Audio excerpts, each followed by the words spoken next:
再来继续来关心三峡的车祸。三峡这阵车祸造成3个人死亡，11个人重伤，即马也有9个人伫住院。78岁赛车的驾驶甲单也无法度做笔录。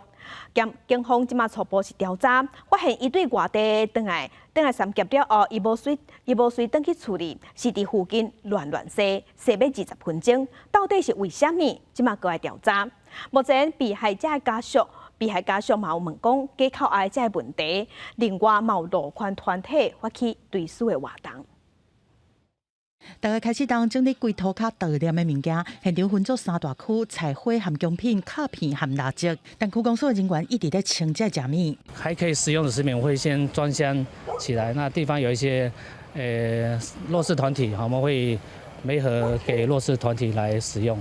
好，我们还是呼吁民众尽量不要带很容易腐化的食品来。在场悼念的物件共有2套体育衫，三峡国中的先辈特别把来放伫遮，向过身的2个学妹来致哀。导师每一天关心学生的出缺勤状况，尤其是没有到校的了解他到底是什么原因。三峡这个车祸是造成342伤，甲打有9个人在住院，有受伤查某囡仔的家属嘛伫社群发文，希望大家集气帮助囡仔度过危险期。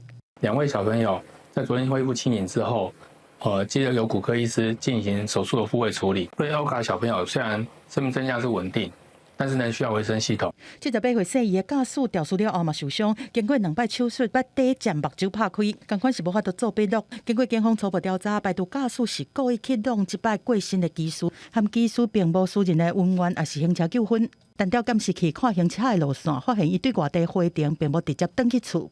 绕行大概20分钟哈，那有经过一个公园，网上传言有蓄意追撞女骑士这些哈，这个都纯属臆测哈。